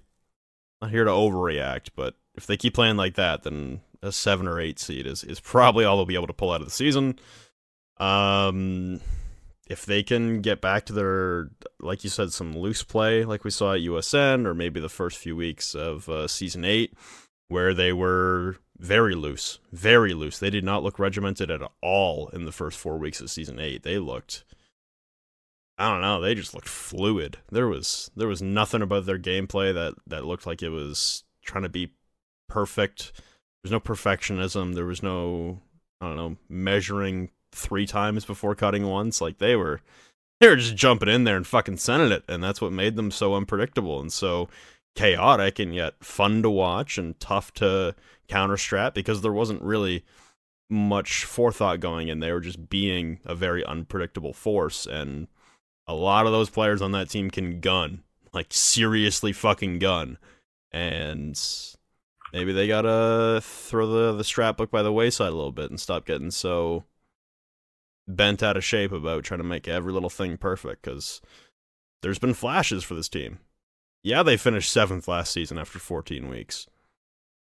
There's been flashes where they've looked okay, and sometimes even looked really fucking good. This was just not one of those cases. Rogue fucking put them in a coffin. Oh, man. Should I just use the line right now? I really feel like it's appropriate for this. I feel like you should save it for a cast, honestly. It'll have so much more. I know it's good, but like, save it for a cast. Trust me. Okay. You will thank me later. You will get tweets about it. It's that good. Dude, everyone's like, what the fuck is it? We can't tell you. Get fucked. Get fucked. By the way, can I just say this? I love how freely we can speak on the podcast about things, and how I actually get to, like, we have people listen to us that watch competitive. We actually get to cuss and just be ourselves, and it's so great. Oh, yeah. Because when we're on cast, obviously Flynn and I can't be like, that guy's a fucking idiot for doing that. Like, you don't know how much I want to all the goddamn time. Man. There are so many moments where I'll see something and go, what the fuck is this idiot doing? And I have to like corral myself in and be like, well, this is an interesting play. Like, no, he's being a fucking whack job. Yeah. No.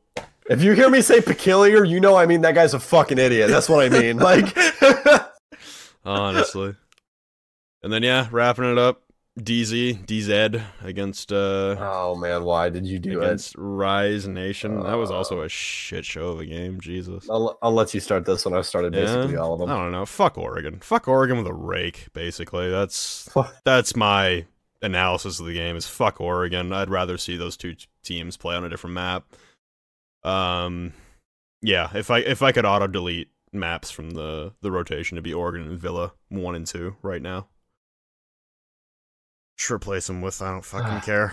I don't know. Can we bring Chalet back? Dude, for all I care, put Favela and Old Hereford in. Oh god, no. Stop. Stop. Wait, go back. Wait. Just give me 2 other options that are like auto bans, like Favela and Old Hereford or Yacht or some dumb shit. Like, just give me auto bans, dude. Just give me a 5 map pool for fuck's sake. Like, I'm so fucking over Oregon and Villa already. But yeah, fuck Oregon. Dark Zero played like I imagined Dark Zero would. There were a lot of stupid setups as far as the defending side of Rise was concerned. That was, I don't know why the fuck they were like, they couldn't figure out Blitz. And I'm like, are we still? I mean, Blitz is overpowered. Don't get me wrong. He's a fucking shitbag operator that needs to be put into a coffin and dropped off the face of the earth. But there's other options. They flexed the fucking Clash once and six-picked off it. They flexed the Legion once and six-picked off it. I'm like, guys, stick to something. The cap can isn't working. I think Marciu showed like Mint destroying like 6 or 7 cap can traps in 2 rounds. He's not fooled by it. He doesn't give a shit about your cap can traps. Mix in something else, boys. Mix in a Legion. Mix in a Clash. Mix in, I don't know, even more than the 3 fucking Nitro cells you tried to play from below. Like, Jesus. Let me put it to you this way, Flynn. Let me put it to you this way. As you know, I said I was gonna go watch the match from bed. Yep. So I got off. And I went to go lay down in bed, and I had. There is one cool thing that actually happened during this game that I thought was actually really, really cool, and that was Dark high Zero's. as fuck at this point. Yeah, so. I know you were laying on your couch, and I was just hearing your beard wrestle against your fucking mic. Like your friends were not wrong when they're like, he's on his fucking couch. They're gonna hear his beard rustle every once in a while, and Flynn wouldn't talk. All you'd hear is. That was it. That's all you heard. Yeah, and his cackling laugh me. whenever you pointed out. That's me. So, That's me. But the one cool thing that I thought was a very, very interesting thing that Dark Zero did was Dark Zero actually broadcasted their bullpen. Yeah. Which, if you guys don't know what that is, basically the bullpen means basically their setup at their team house. So it's where all the computers are, and you can see everybody. You can see Bacon and BC, the head coaches.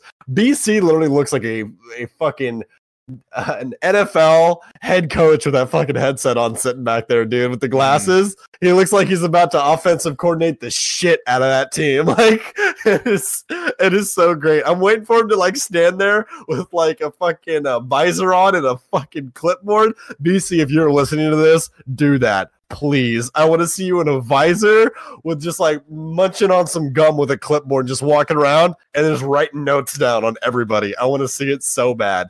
But the bullpen stream was pretty cool. But besides that, I fell asleep about halfway through because the match was boring as shit. So the match was boring.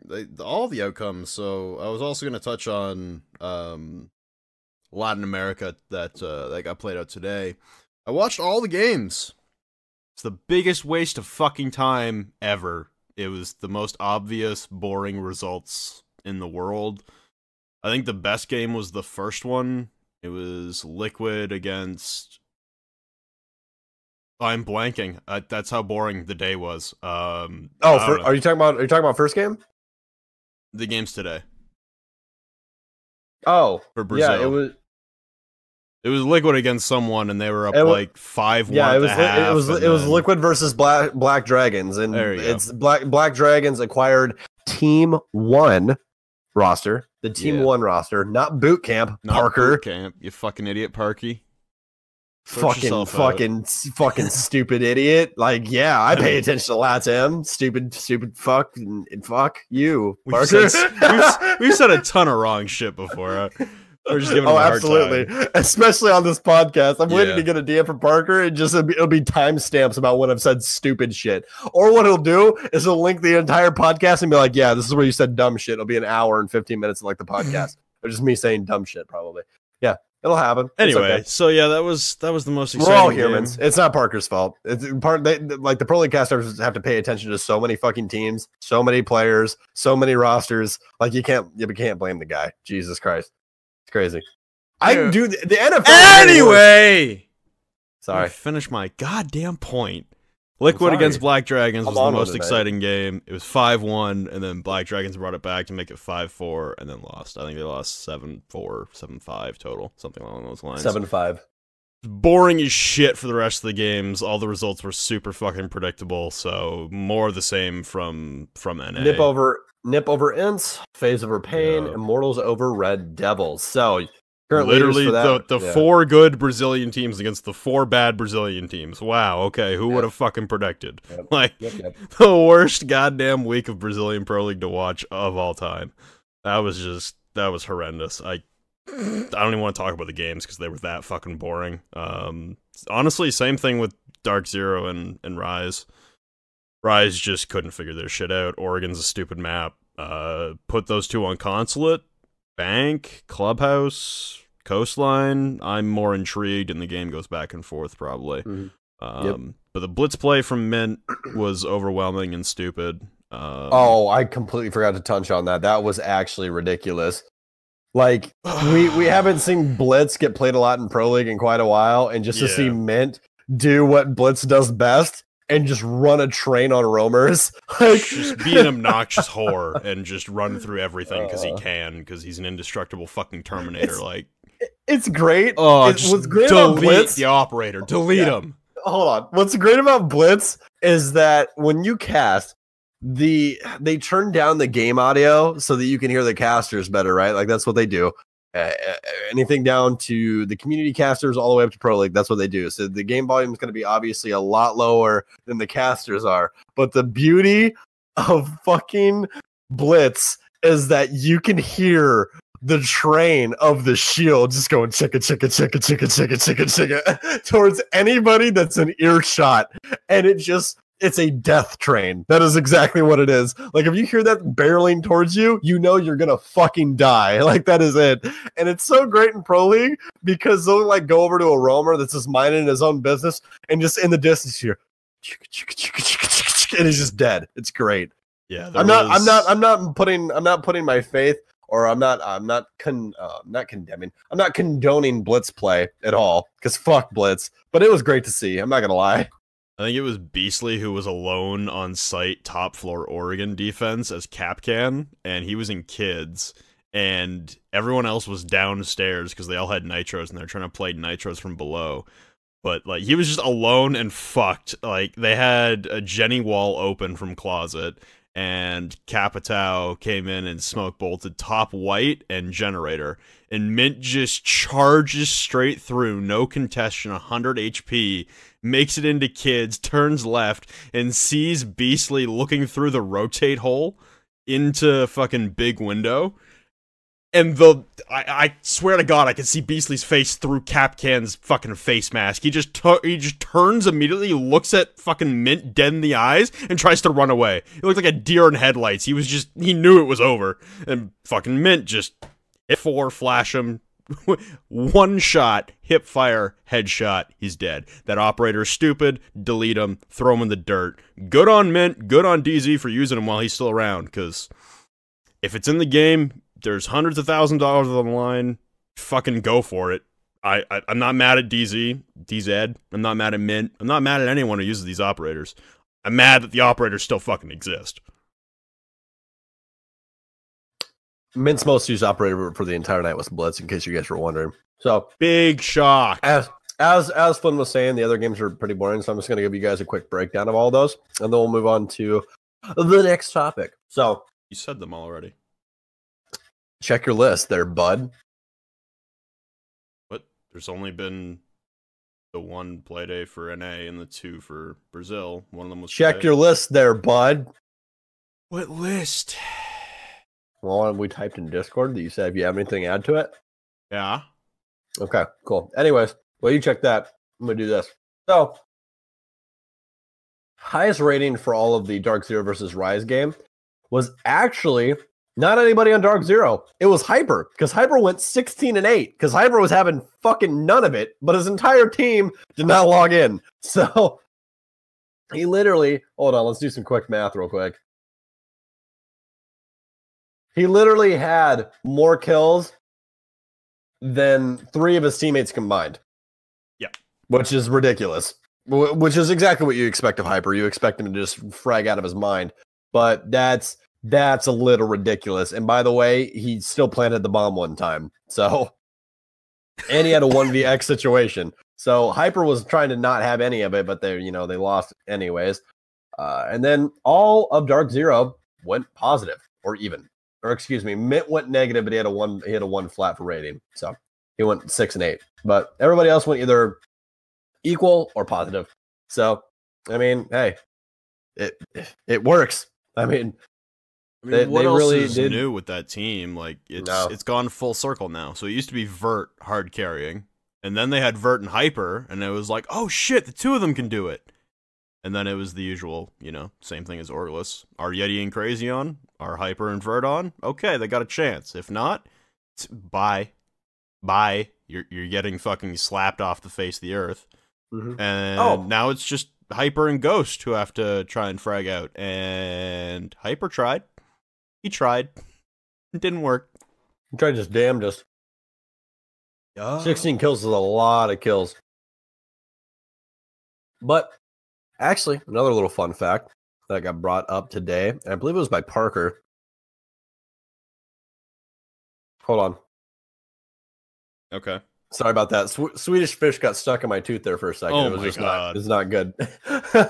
Anyways, Border got played for the first time in LATAM ever. Ever. That's what he said. It was the inaugural map of Border by Team Liquid and Black Dragons. That's at least what they said on the broadcast. Either that or I'm paraphrasing, but it was something along those lines that it was the basically Borders. Either that or it's been a very, very long time, one of the two. But that's basically how it was phrased. Was that it's basically like the inaugural, map of Border. Liquid Black Dragons was on Bank. No, it wasn't. It was on Border. I'm literally looking at it right now, and I watched the game today. You're wrong. Flynn, are you sure you weren't high earlier? Pretty sure. Wednesday, January 9th, 2019, Pro League LATAM, Team Liquid versus Black Dragons, 7-5 on Border. You what? Which game was on Bank then? Am I remembering a different game? Oh my god. Like I said, they're all fucking boring. They all blend into each other. Anyways, Nesk did Nesk things. He played Ash Hager, big fucking shocker, and he dropped 16 kills. Big fucking shocker. Right, by the way, Gohan is also a guy, and he dropped 13 kills because, fucking Gohan, dude. Dragon Ball Z, motherfucker. Let's go. Anyways, it was Nip Ints. I'm mixing up games. You're a bot. Anyways, interesting bans, though. For what? Liquid bans Glass. Yep. Okay. Black Dragons bans Buck. Yep. And then Black Dragons bans Mute. Yep. And then Team Liquid bans Echo. Yep. So pretty interesting in there. Buck doesn't get that many bans. I actually don't think I've ever personally seen Buck get banned. He's played basically every fucking map. But the reason they took him away is because he's very good at vertical play, especially from underneath. They didn't want him bucking underneath half wall and stuff like that. But, I mean, you can still take Sledge or Zofia and achieve the exact same thing.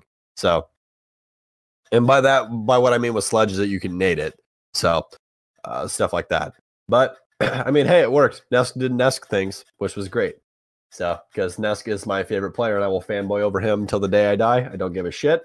He's the creme de la creme of players. And I love that CGG gave him Player of the Year because he deserved it because he is the best. So, that's all I care about. Next map, Ninjas in Pajamas versus Ints, or INTZ, so it doesn't sound like Ents.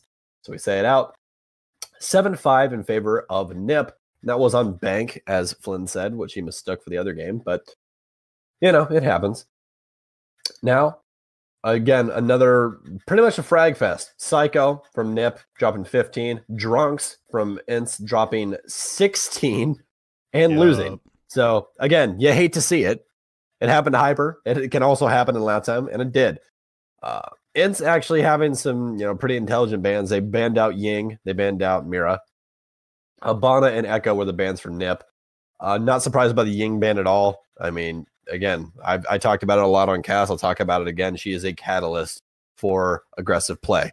And when you take that away, they kind of have to, take a step back just a little bit, not a lot. But they had to take a step back and, think a lot more about their execute. With Ying, right when you burn those ADSs, it's fuck you, pay me, motherfucker. And you just throw smokes, throw a Candela. Ying runs in there, shoots everybody in their face, and it's over. Like, it's happened in Pro League plenty of times with Ying. So, I mean, not surprised at all that they took that away. But yeah, that game was... it's probably the most exciting out of the 4 of the day. Like I said, I think it was whoever the good team is. I can't remember. Nip. I'm pretty sure they were up 5-1 at the half. They were up 5-0. They were almost up 6-0. It was down to a 1v1. with Kamikaze as the Jaeger. He started in a 1v3 with Plant down while defending Teller's Archives, and it came down to a 1v1. And Boar played it pretty smart on main stairs. But other than that, I mean, like, I don't know. Ints brought it back a little bit. It's a very defensive-sided game, because Nip went up 5-1 at the half, almost 6-0 at the half on defense, and then Ints just tried to pull a reverse, but hey, you only got one shot, really, before your back's against a wall. Didn't really go all that well. The buck ban on the border game between Liquid and Black Dragons actually did fuck up a couple rounds, where, like, I don't know, there were so many rotations made inside of the objective, and then, like, there were so many anchors inside of vent work where it was the most obvious motherfucking position you've ever seen in your life, and then, like, just there was no pressure to push them out. Like, there was a Legion who sat behind server desk, so by where the rotate between vent and work would be, just behind that desk on the opposite side from the rotate hole, towards, like, the middle of the server rack. I think he sat there for 2.5 minutes one round. Just didn't fucking move, just stacking Legion mines everywhere around the objective. Just, there was no pressure. Complete top control had by the attackers. He didn't give a fuck, because he's fine. No one's ripping up his floorboards. There's some people trying to just floor bang for the fuck of it and missing terribly, but... And then he got a... Oh no, who was it that jumped out as Castle? There was a 1v4, and the last man alive was Castle, and Plant was down... Oh no, Plant was going down inside of ventilation, with one man covering inside vent, one man upstairs, trying to look through like a shitty hole in the floor and didn't see it, and a third man outside front door. Sorry, a fourth man outside front door. And Castle jumps out the fucking vent window. Or, sorry, yeah, I think it was upstairs, like, locker sandwich, jumps down, and while he's detected outside, kills the two guys inside of vent, the one guy planning, the one guy covering, and stays outside detected while the timer expires, because they couldn't get the fucking diffuser back and try and plant in time.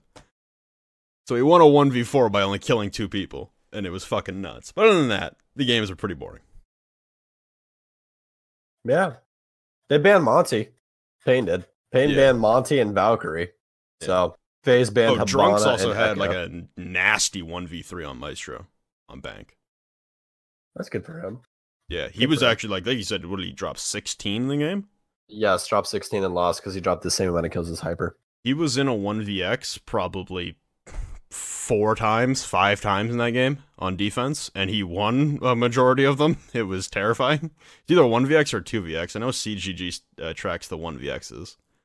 I mean, I could tell you, but I'm on the FaZe clan page right now. Here, I'll hold on. But yeah, he was in some tough motherfucking situation. He had a 1v3 with like 5 seconds left because everyone just like straight ass rushed him to the CC door while he's playing in garage, like reverse mirror angle.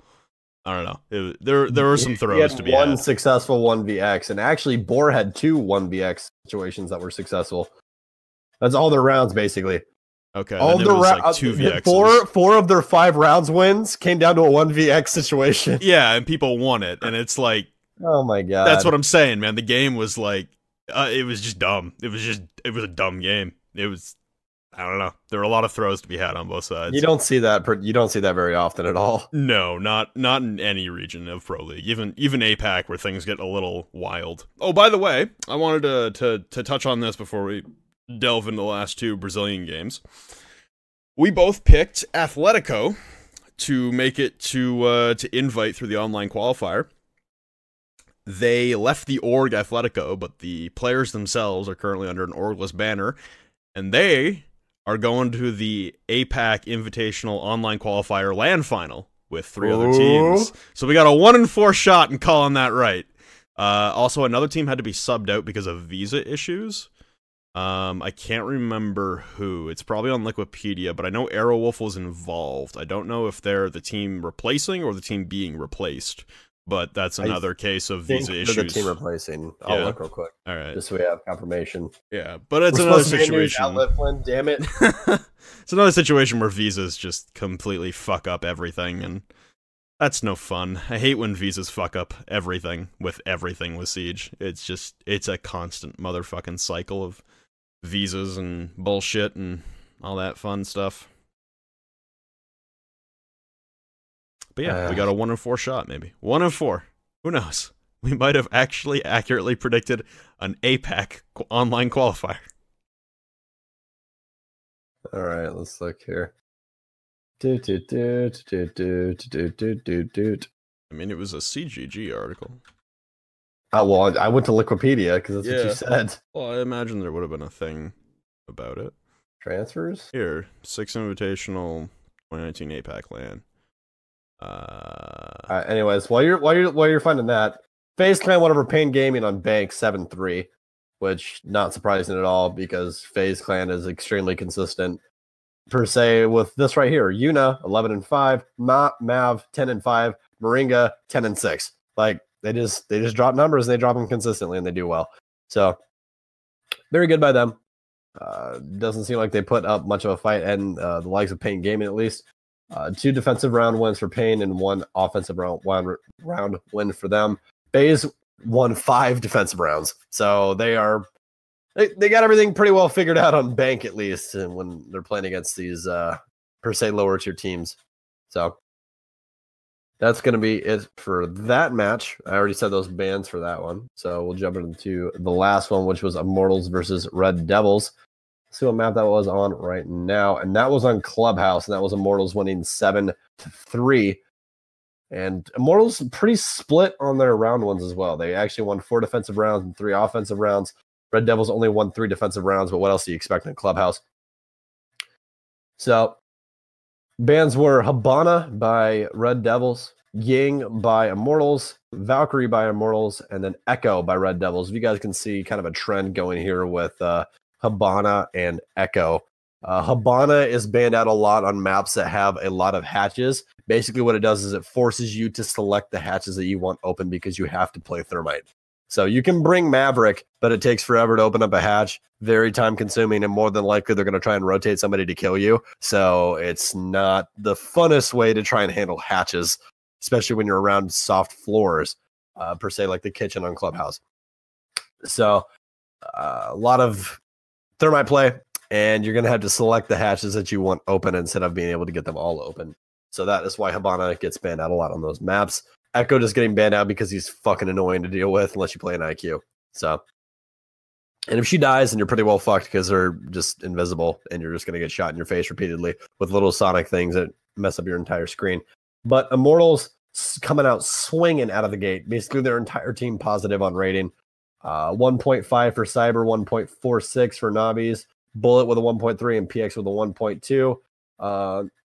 M and Kane, the only one that is under 1, actually. He's got a 0.77, but he is their bomb planner. He played Thermite Maestro, 2 bomb plants for him. No 1vx situations for Immortals at all, and actually the only 1vx situation in this entire map was by Abru. I hope I'm saying that right. And he won 1 round for Red Devils out of their 3. So most frags was Cyber, 13-6, but what do you expect? He played Glass Jaeger. So, and then Zofia Smoke for Navis with the 10-6. So pretty easy game for them. I mean, they really only lost on their offensive rounds, which is not surprising at all. I mean, attacking Clubhouse is a fucking nightmare. So that will wrap up Brazil or LATAM. So. I was half right, yeah. So it's Aerowolf replacing Xavier at the APAC Invitational LAN. Qualifier LAN thing. All right. Whatever. Yeah. Yeah, Athletico's still orgless, but we might have a shot there at predicting that. God only knows. I don't know. That's all the games. You said you wanted, or you threw in the Discord chat here, you want to talk about the toxicity video? Did you just want to round that up real quick before we end her off? Yeah, I mean, I guess I know that you probably have something to say about it at the end, so I might as well. I'll start it off. Actually, no, you started off because I just talked a ton. So I've been talking a ton this entire podcast. This is like the actual me just being annoying and talking a lot. Oh, I know, buddy. I know. I'm finally getting comfortable, Flynn. God, I wish you weren't so fucking awkward, bud. Anyway, yeah, the toxicity video. I mean, yeah. Siege sucks. Online games suck in general. I don't know. I feel for the people who have to go through this, and I mean, we just talked about it on an episode a couple weeks ago, I think, where we were talking about like how to, or what we thought should be done to like rank to fix it, and then even in that, you know, section where I was like, this is what I think should happen to comp, and this is what I think should happen to ranked. Fuck casual, because I don't know how to touch that without breaking things even worse than they already are, and it's kind of the thing right now. You got to go through casual. Casual's a shitty place. There's a lot of, like, I'm not going to start bringing up, like, possible solutions or anything. Like, people have brought up solutions that I think would be interesting. People have brought up solutions that I think are fucking stupid. There's a bunch of different things you can do. It's up to Ubisoft at this point, and I know Ubisoft cares. Ubisoft, of course, they care because it affects their bottom line more than anything. But they are pretty invested in our community and making sure that everyone has a good time. So I expect the toxicity issues to be addressed. It'll probably be a hot topic at Invite. Regarding the number of people who have tried to switch over and play Siege and just gotten fucking railroaded up the ass by some toxic motherfuckers playing casual and just ruining their experience. There's been some pretty high-profile names lately that have tried to make it through the casual to get into the ranked and just given up. And I was actually with one of those high-profile people when they did give up. And it's unfortunate, but it happens. I mean, there's a lot of games out there that have toxicity issues, and some of the developers don't care enough to do anything about it. Ubisoft, in my professional opinion, is not one of those companies. I think they're definitely going to look into this a lot harder and try and come up with some solutions that don't hurt anything. But at the end of the day, they got to do something. That's the bottom line. Right now, the status quo is not acceptable. Because I really think for this game to improve and increase in viewership and playership and sales and all that shit affects our careers. I mean, there's definitely got to be things done to make it more accessible to the newer players who want to come over, because our player base is strong, but it's not as large and it's not as ever-encompassing and it's not as toxicity-free as it could be. That's kind of my 2 cents on it. It's a 10-minute video, but like, dude, I could search through clips that I just have stored on my fucking hard drive, and I could make a 3-hour compilation video of shit pretty equivalent to it. Like, it's, it sucks, and it's a thing, and I'm not paid to come up with solutions, so I'm not going to try, because that's someone else's job. All I can say to you guys out there, and all I can say to myself and my friends, is don't be a part of the problem. It's about it. It's all the control I have is don't be a fucking idiot on the internet because you think you can, because you're anonymous and shit. Just don't. Just don't. That's about it. Yeah. I mean, I guess, look. Like, here's my whole thing about it. Like, look, basically, online games have been practically the same way for a very long time. They used to be, I would say, even worse. Like, honestly, if we throw it back to the Call of Duty days, fun, like Modern Warfare 2 free-for-all lobbies. Those were good days. Like, everyone has seen the videos of just like, what gun do you want me to use? Yeah, like everything. You know what I mean? Like, every word in the book and everything was just free real estate. Like, you can say whatever the fuck you want. You're on an Xbox mic, plugged into your fucking Xbox 360 controller. You can say whatever the fuck you want. I have heard people in my family say some fucking heinous ass shit, dude. Like I'm serious. And you know, it's not a good thing, but it's there. And it used to be like no one cared. And it's just come to the light recently in like these last 2 years about how toxic, you know, online, you know, competitive video games are. They're really toxic. When someone thinks that they're better than you at something and they have that power to be able to say something and have practically no backlash because of it, they're going to do it. It's kind of like the whole team killing thing right now. Like Halo 3 had a great team killing mentality behind team killing. I don't even know what to call it. I'm just going to call it mentality. Team killing thought process behind it.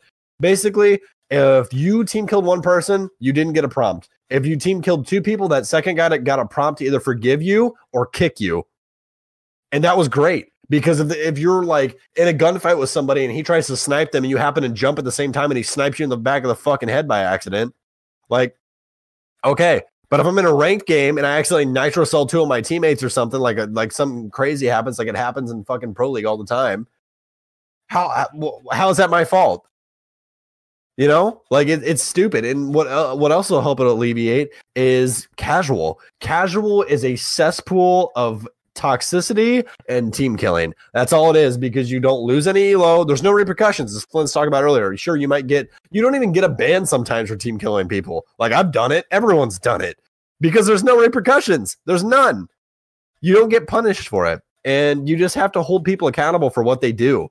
And if you hold people accountable, they'll be better people. But right now, there's no accountability for anything that people do, especially when they can just go make another fucking account real quick and go back and throw in ranked games again, team kill people. XQC was getting team killed in fucking ranked games because he's XQC, because people want the fucking minute of fame. Yeah. Like, it's just ridiculous. Like, literally, if you guys go watch the video, the kid's like, oh, I'm going to be famous real quick for team killing XQC, and it's a fucking ranked game on console. The dude just shotguns him in the fucking back of the head right off spawn. It's just stupid. It's ridiculous. No accountability. People aren't getting banned for it. Like, I haven't seen, like, toxic behavior. The only toxic behavior people are getting banned for right now is saying heinous things. That's it. It isn't like, oh, yeah, I'm just going around team killing everybody. It's not that. It's literally just like, hey, this guy said the N-word 47 times. And by the way, guys, they can go back in your logs and see what you said previously. So don't try and say something stupid and then you get like a 15-day ban for toxic behavior, and then contact Ubisoft and go, oh, well, I don't know what I did wrong. You know what you did, and they also know what you did. It goes back 120 days. They can see if you said anything heinous all the way back to basically halfway through last year. You could have said that bitch in August, and they can go back and be like, hey, guess what, motherfucker? This is what you said. Like, that's it. Just don't be stupid. Like, I understand getting mad at the game. I understand trash talk. Flynn and I trash talk each other on this fucking podcast, but that's friendly banter. There's a difference between friendly banter and actually being a prick. There's a difference. There's a big difference. And if you don't understand that fine line, then don't fucking start with it anyways. Then just don't. I understand I'm getting a little bit heated about this, but it's just ridiculous. Like, people just don't understand. And like, the other thing is, there's a flip side to this. I think that people don't understand when they're actually like getting just like a decent ribbing, or they're getting, you know, actually verbally attacked and stuff like that. Like, sexism, that's not a cool thing. It's not. It happens all the time. Happens to Lauren. Happens to a bunch of female streamers. That one Brit, happens to her. Happens to everybody. Happens to all these girls. And that's why Pengu said the whole thing about like 42% of Rainbow Six is actually female gamers. And you wonder why they don't talk. It's because every time they talk, some dude's like, oh, Grill Gamer. Send me nudes. Blah. It's fucking stupid. Like, what?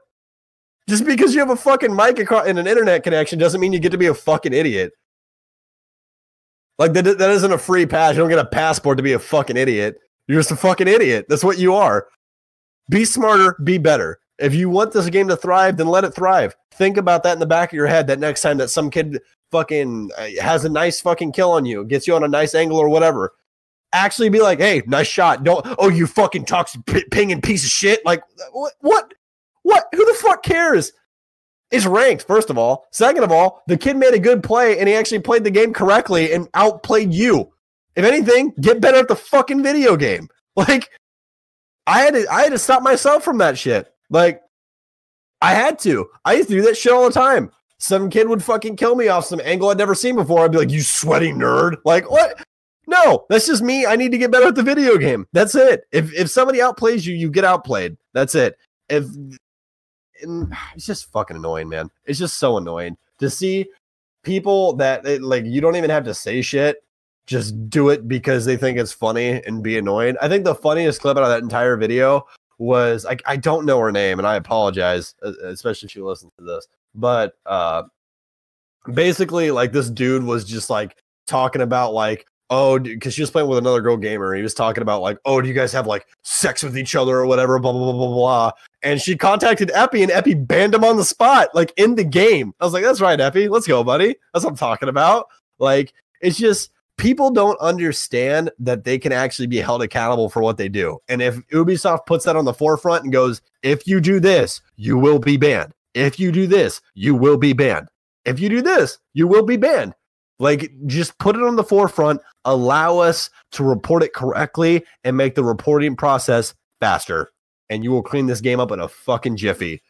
Because you're going to get the little fucking toxic 13-year-olds that have their parents' credit cards that buy freaking Rainbow Six Siege and have some god PC that come in here and just say whatever the fuck they want to. They're going to get banned. It's going to happen. Like, they don't know right from wrong at that age. They just don't. They just come in, they say whatever the fuck they want to. Like, that's why you see all the videos of like the little kids saying the N-word all the time. They don't fucking know it's bad. They just say it because other people said it. That's it. I mean, like, it's not that difficult of a concept to clean up. And I honestly don't think it's going to take a lot of effort on Ubisoft's part to just institute these things into the game to change everything up and fix it. That's my 2 cents. At the end of the day, by the way, Flynn, just want to let you know this. Fuck you. So, yeah. Fuck you too, buddy. Fuck you too. That's how you talk shit right there. little tutorial for you. There you go. That's it. That's you're proper fucking 10 proper ply, shit. bro. Yeah, I'm 10 ply. You're fucking 10 ply. You take your shirt off, but you put your sunglasses back on. Kind of backwards fucking ass. treat that. Oh, man. New season just came out. By the way, Letterkenny on Hulu for you Americans, on Crave in Canada. I don't know where the fuck it is anywhere else outside of North America. Great show. It's about my country and my people. It's great. Great. It's Canadian about me show. people. Oh, my people. Okay. Sorry. Yeah, I don't know. His toxicity sucks. Big sad. Don't do it. Big sad monkey ass. I don't know. Bible thump. It's a tired topic. It's I don't know why everyone's getting up at arms about it right now. I mean, it's as good a time as any, I guess, to take a stand. Yeah, I mean, like, fuck it. Look. I mean, if we can get rid of it now, and that'll allow other people to, streamers to get in the game, because, that's all we really want. I mean, luckily, one of my favorite streamers that I followed for like 3 years at this point, Josh OG, chillest dude ever. Like, I know Flynn's probably watched him before, because Josh's been around for a long time. Yeah, Josh literally is just like a fucking pot smoking, chill ass dude. Like, that's what Josh is like based around. And he's great. He's fantastic. Does not get bent out of shape or anything. Did not have really any negative experience in Siege yet. And we were lucky because he obviously had to play up to level 20 through casuals.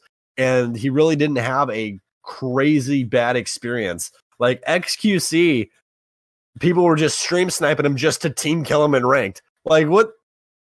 Like, I understand that also falls back on Twitch as well. But, like, dude, if you want to represent Siege correctly and you want this game to grow and you want to see more things go into it, and, you know, the roadmap of this game will be supported for 10 years be fulfilled, then don't be a prick. You know, that's it. That's at the end of the day. Think in your head. Look, this is how I always think of it. If you would say it with your mother standing next to you, then say it. But if you wouldn't, then don't fucking say it. Oh, I've said some dumb shit around my mother. I wouldn't go there. I know. I'm just saying it from a general statement. I'd still tell you to fuck yourself next to my mom, Flynn. I don't care. Same, 100%. Yeah, that actually happened last summer with it was me, Chase, Mache, and Tim the Tapman. We were playing ranked, and we had a guy Q snipe us, get on our team, and fucking just TK wipe us with Cav off rip. It was a good time. And yeah, just a lot of experiences like that really turned Tim away from playing Siege, and it made me sad. And Dr. Disrespect. Yeah, Doc had a bad run with Siege as well. Like, there's been a lot of. We got lucky with Shroud too. I mean, the good thing with Shroud is everyone 5-man with him right off the bat. That's literally your only saving. It's the way you got to do it. Like, I thought we were safe. We were in a 4-man at mostly diamond ranked. Mache was a diamond. I was a diamond. Chase was a diamond. Yeah, so we were like 3 diamonds and an unranked, and I thought we were safe. Guess what? There's shitheads at every rank, and we were not safe. I mean, I don't know. It's unfortunate. It really is. I just I hate all the shitheads out there. There you go. That's the end of the topic. I'm done with the topic. It's been beat to death by everyone out there. Yeah. Yeah, basically. Yeah.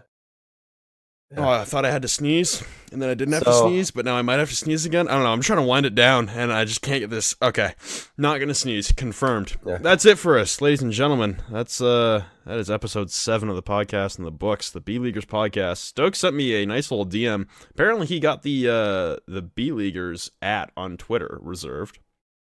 Thank God. So I don't know if we're gonna do anything with that. We can. I don't have a problem with doing that at all. We'll probably just post like podcast related things to it. Or yeah, like if we like I'll still keep tweeting out posting. things. I really like the response we got on Twitter after I tweeted out the episode with Ranger, so I'll continue tweeting things out when episodes go live. As far as the schedule, like I said, this month is gonna be fucking hell. Stokes has 1 billion hours to work.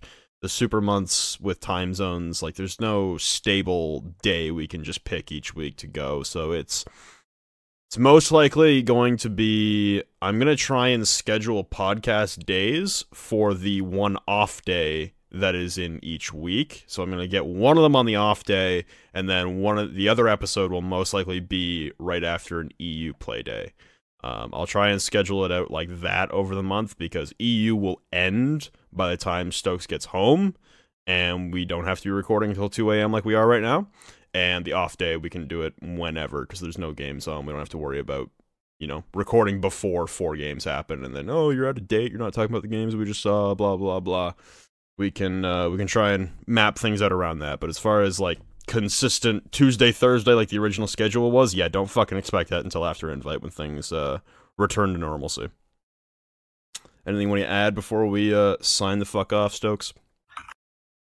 Yeah, follow at B Leaguers on Twitter, first of all. Second of all, at Flintcast, at Stokes, if you guys want to add us in anything, call us, lovely, whatever. Also, huge shout out to the R6 Pro League subreddit. You guys are fucking awesome. I love you guys so much. I've been following all the posts on there. And it was Hannibal, wasn't it? I believe so. That did the post today. Oh, yeah, but the casters? Yeah. Hannibal, if you are listening right now, I appreciate that, my man. Thank you so much for giving everybody some feedback on their casting. We all, as casters, love that shit, because no one really tells us except other casters.